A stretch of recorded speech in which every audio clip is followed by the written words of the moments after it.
speaker or the subject. If it takes you more than 30 seconds to ask your question, you are not asking a question.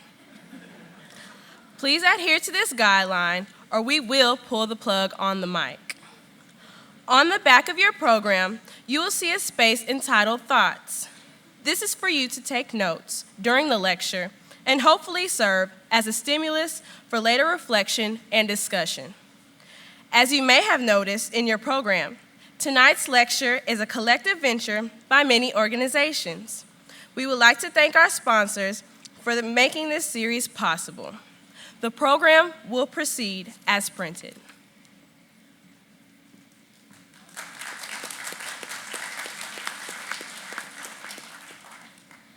Good evening. My name is Kerry Mackey, and I am a first-year student majoring in biology and chemistry from Nassau, Bahamas. Author Seth Godin argues that small is the big new. He writes, recent changes in the way that things are made and talked about mean that big is no longer an advantage. Godin points out that Enron, big, got audited by Anderson, big, and failed big. That's why regional jets dominate our local airports. That's why you download thousands of songs to your iPod instead of carry around boombox and crates of tapes. We agree, higher education's big thing. Not only in Arkansas, but across the nation is Philander Smith College. Sometimes, when you're close to something, you might take it for granted. But people nationally are commenting on what is happening here in Little Rock. University of Pennsylvania Professor Mary Beth Gassman, in an August interview about the large number of HBCUs that are struggling, said, there are many HBCUs that are doing well, such as Philander Smith and Spelman colleges.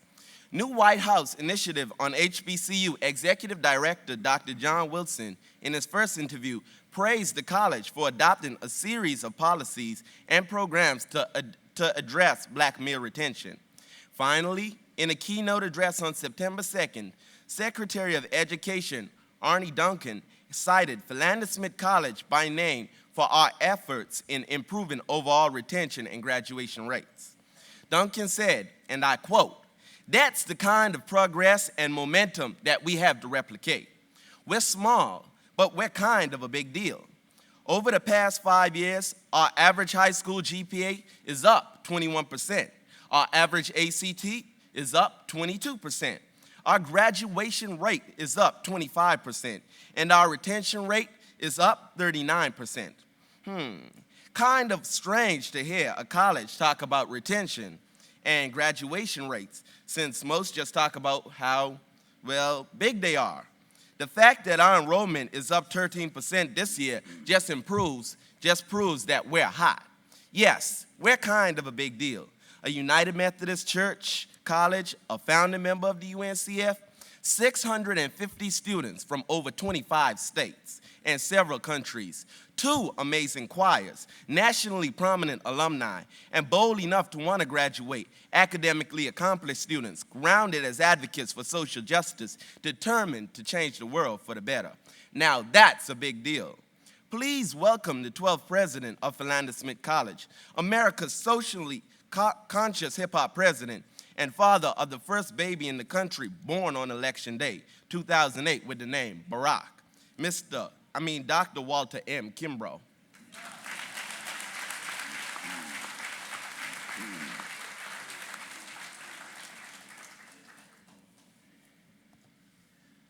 So here we are, almost 1 year after America did the unthinkable, elect a black man to be president. I can still remember watching video of students running all across the campus cheering while I was at the house with Lydia, while Adrian was in the hospital with 7-hour-old Benjamin Barack. It was indeed a moment that I, as a member of the hip-hop generation, never expected to see, a moment that the civil rights generation fought for and openly wept when it happened. And so we entered into a post-race America. You know, that place where we all get along, we don't see color, and race doesn't matter. Black folks are happy. Since the country elected a black president, everything is even. They don't need anything else. So let's say I believe that. Then Michael Jackson died. Jackson was by far the world's most beloved entertainer, crossing race and culture lines like no one before him. Of course, the international attention this summer was massive. His funeral was watched all across the world and drew so much attention that at least one major organization in Little Rock notified employees to stop watching the funeral online because it was clogging their networks. It wasn't us. The day after the funeral, newspapers all across the world covered the event. Every major paper in the United States covered it as well. But our hometown paper refused. The deputy editor, writing in response to letters and calls he received, said Jackson's death was not front-page news because the death of an entertainer, and I quote, would not fit the definition of important, significant, or consequential. This is a classic example of privilege. He determined that the world's best-selling music artist, beloved all over the world like none other, who had contributed to a record number of charities, was unimportant, insignificant, and inconsequential. He had the gall to write this as the paper wrote several front-page stories about an 800-pound pig that fell off a truck and was being protected by a local family so he wouldn't face his ultimate purpose, bacon. Despite Mike's transformation, Philander treated Michael Jackson like a black man. He didn't matter, but a pig did. So I decided to write an op-ed. My central thesis was, why does our paper have such a narrow, homogeneous, and frankly white privileged view of important, significant, and consequential? I wrote, and I quote, Philander and Company unfortunately determine what is newsworthy based on their limited worldview. It doesn't make them bad people. It just means they lack an appreciation for the diversity of our state and the world. Even as nice as my critique was, I doubted that it would be printed. But on July 20th, there it was. Cool. But one of the things I particularly want my students to know is that if you challenge something publicly, especially privilege, get ready to hear about it. You can't advocate for justice if you're afraid. A few days later, I received an envelope with no return address from Conway. Having received hate mail before, I knew what this was immediately, so I wanted to see what this fool had to say. My actual article was cut out, and scribbled on the bottom was the following, and I quote, "When assholes like you and your people cry racism and prejudice every time things don't go your way, you ought to have things like this piece you wrote for the paper jammed up your ass so far it gives you a level 5 migraine headache." Welcome to post-racial America, my friends. It's a place where cowards can write whatever and not engage in dialogue because he has privilege. But as he said, this is only an issue for me and my people. Well, tonight, let me introduce to you one of my people, because my people includes anyone who believes in truth-telling, justice, and equity.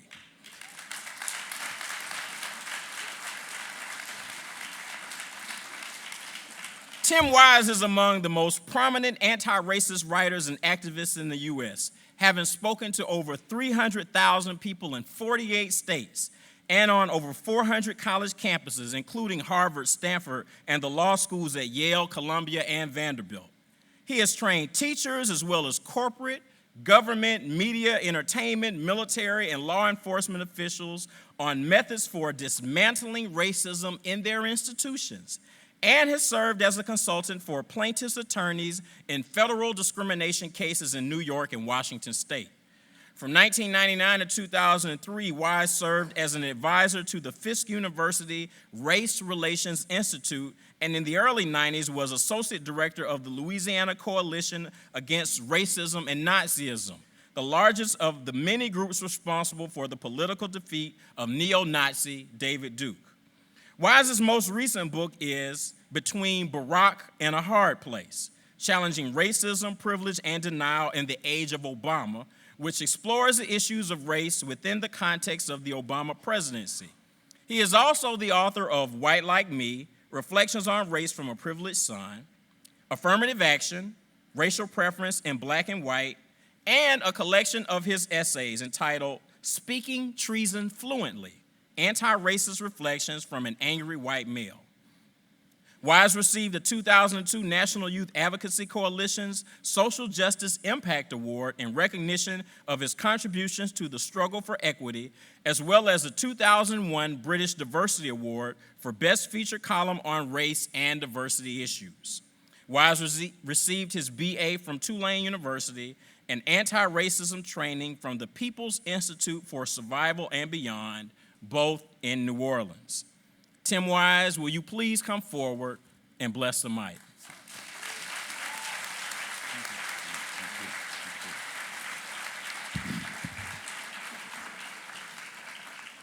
Thank you. Well, I want to thank you, Dr. Kimbrough, for the nice introduction. I also want to caution you. See, we all, at least I, would like for you to stick around for a while.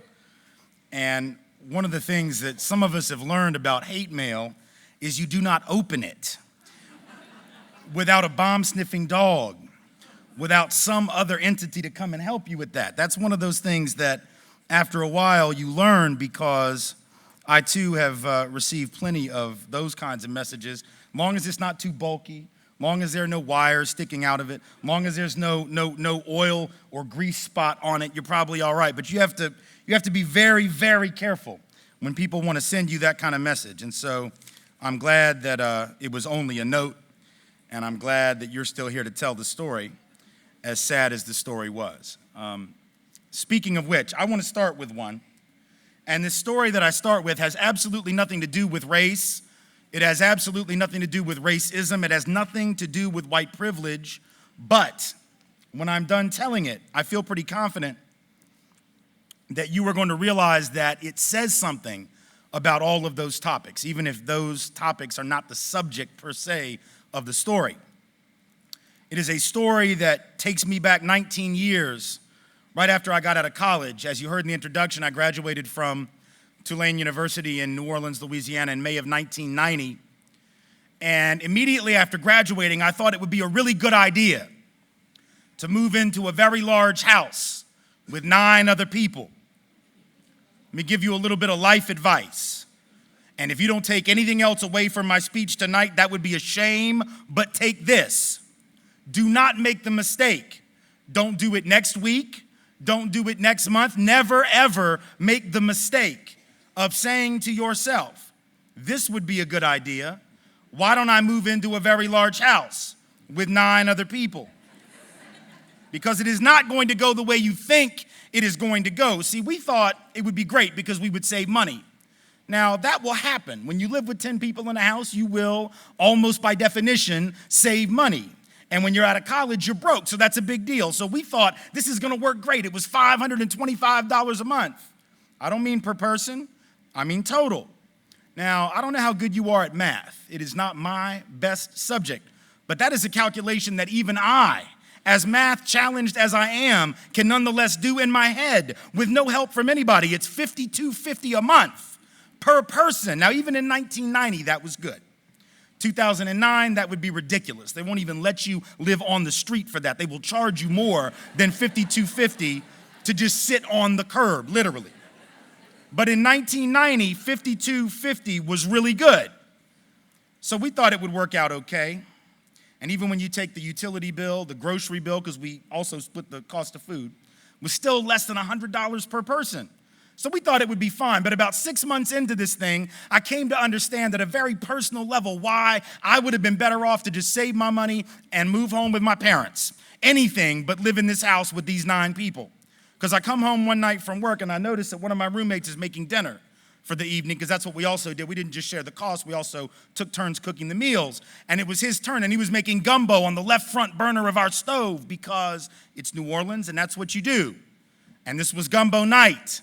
And man, it looked good. And it smelled good. And it even had shrimp in there. Not many, I told you we were broke. But it had like 3 of those really little bitty ass shrimp, those tiny little bitty shrimp. The ones that make popcorn shrimp look like jumbo shrimp. The kind that make jumbo shrimp look like lobsters, those kind of shrimp. And it had 3 of them. You can't even taste that. It's like shrimp dust, shrimp seasoning. But now when you're broke, anything will convince you that you are living better than you are. And so we thought we were really doing good with those 3 shrimp. And he asked me if I wanted some, and I said, well, I got to be honest, not really, no. I've already eaten, but I tell you what, it does smell good and it looks good. Put it in the fridge, put it in some Tupperware. I will take it to work tomorrow. He said he would. I said, great. I went upstairs, I hung out with the roommates, I did a little work that I was behind on, watched some television, went to bed sort of early, woke up the next morning, came downstairs about 7:30 to get some coffee before I had to get to work. And I noticed that on the left front burner of the stove was still this pot of gumbo. And it did not look as good as it had the night before. And it did not smell as good as it had the night before. And I was upset for 2 reasons. Number one, no portion of it had been saved for me like I had asked. The food had gone to waste. It was just getting nasty and crusted on the side of the pot. And then secondly, that I was angry because he'd left the mess for me to clean up, or, one of the other roommates. Either way, though, I said, I got like 15 minutes before I got to get on the streetcar to go to work, so I'm just going to clean it. I'm not happy about it, but I'm going to do it, and I'll take it up with him later. So I took the pot of gumbo, I brought it over to the sink. I got the scrub brush and the gloves, and I got the soap. And I started to put the soap in there with the nasty gumbo, and I brought it over, put it into the sink. Just as I was cutting on the water to start to clean the thing, I stopped myself, and I said, wait, I don't have to clean this. I didn't make this mess. Hell, I didn't even eat any of this. This is not my job. See, it's not my fault, right? So now I felt really self-righteous because I talked myself out of doing the work. So I took the pot of gumbo and I put it right back where I found it, and I went off to work, and I came back 6:20 that evening, and I noticed that one of my other roommates was making dinner for the evening on the right front burner of the stove. But on the left front burner of the stove was still this pot of gumbo, now 24 full hours old and smelling worse and looking worse than it had even in the morning. And I looked at my roommate and I said, now you are going to have to explain one thing to me.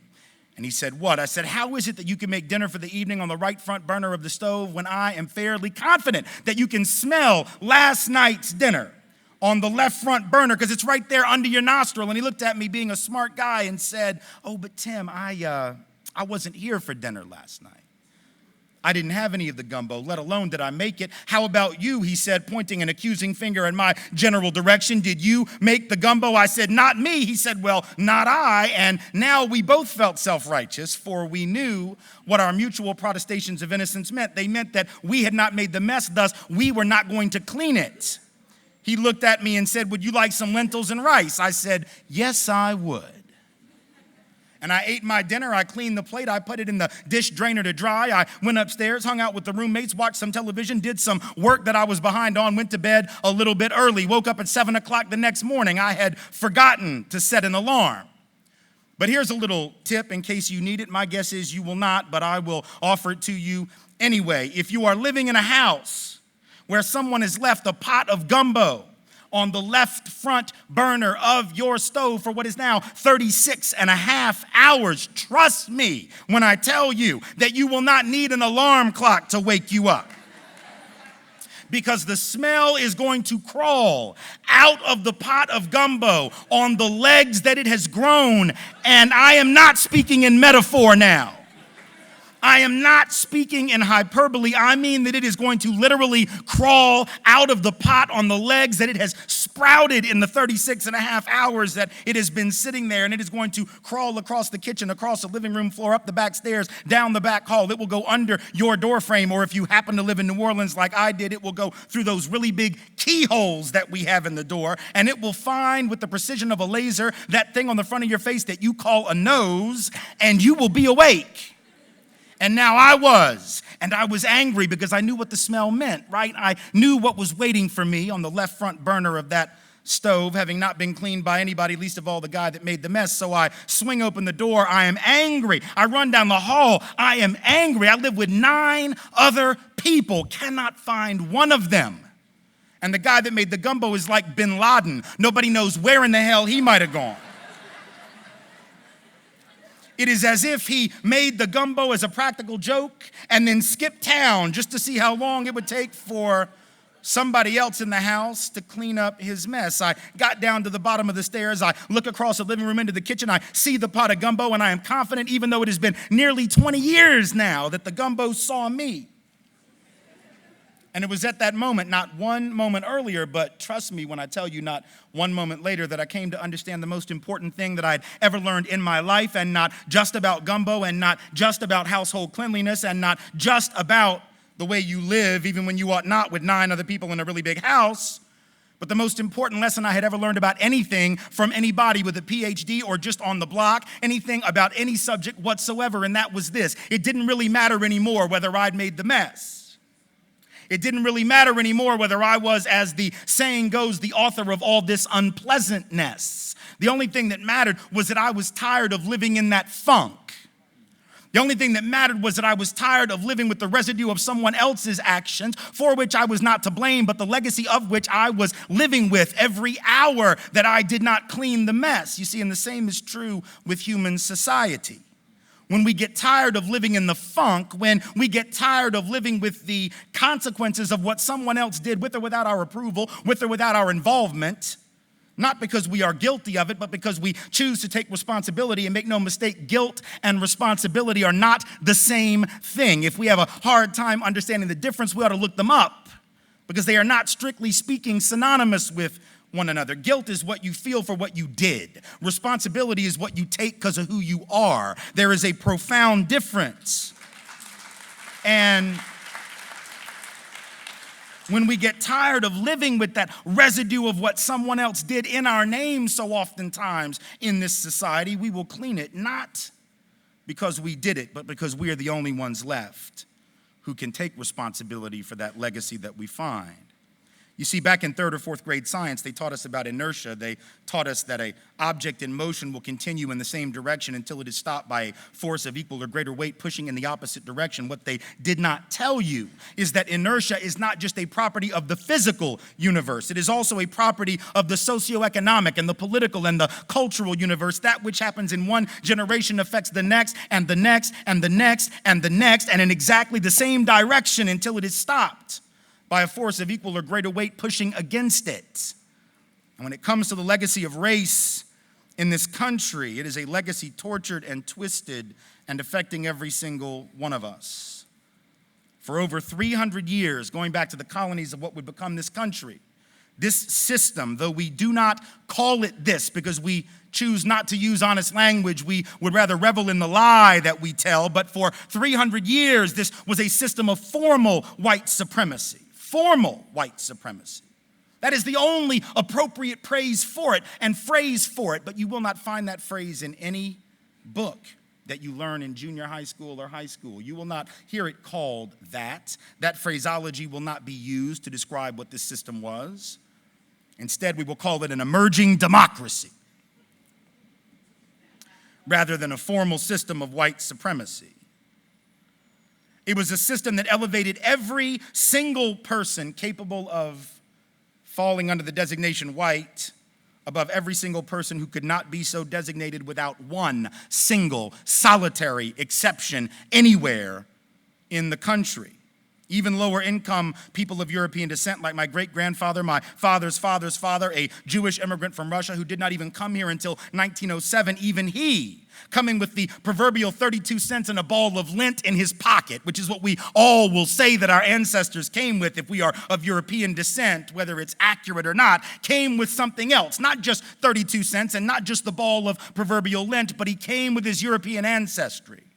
And he came with his quote-unquote white skin. He didn't know it was called that until he got here, for he had never thought of himself as white before because whiteness had no meaning in the countries of origin. But here, it meant everything. And so this Jew, this immigrant who spoke not one word of English, whose customs and religion and culture and ethnicity and identity were foreign and strange to the elite of this country, nonetheless found himself covered by the umbrella of whiteness in a very short period of time, as in the day he got off the boat and was able to get jobs that had been off limits to black folk in the city of New York for 25 years already.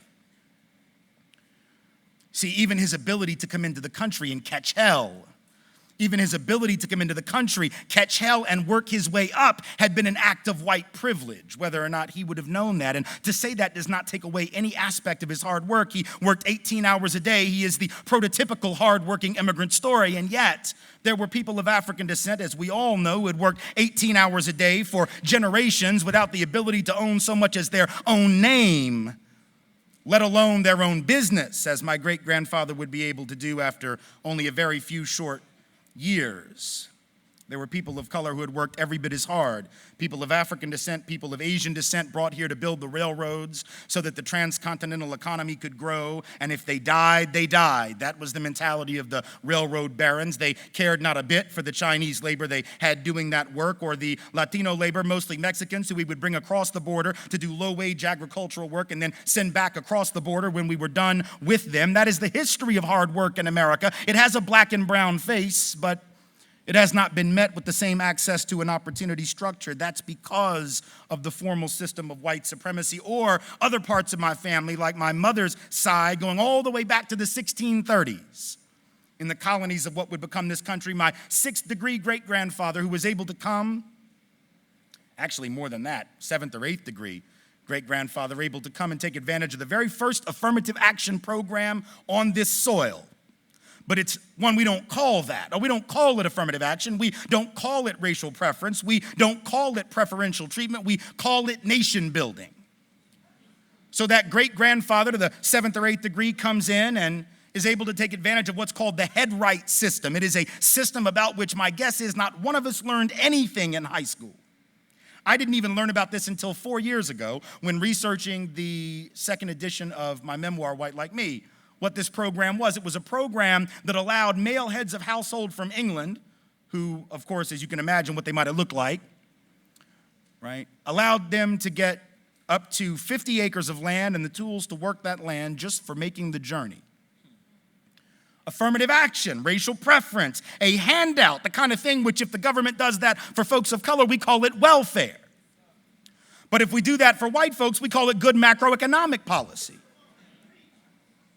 Or moving into the current time, the 20th century, my own grandfather, able to go to officers' candidacy school in the Second World War at a time when people of color, though they could serve, could not be officers in the military, able to work his way up in civil service after retiring from the military, buy a home in a suburban community where people of color most certainly could not. That's now my history. This isn't now 10 and 15 and 20 generations ago. We are talking the 20th century, and we're talking about a house, in the case of that home that my grandparents were able to procure, that I was then able to use to go to college. Because, see, I grew up in an apartment complex with nothing. Nothing except a grandmother and a grandfather who had that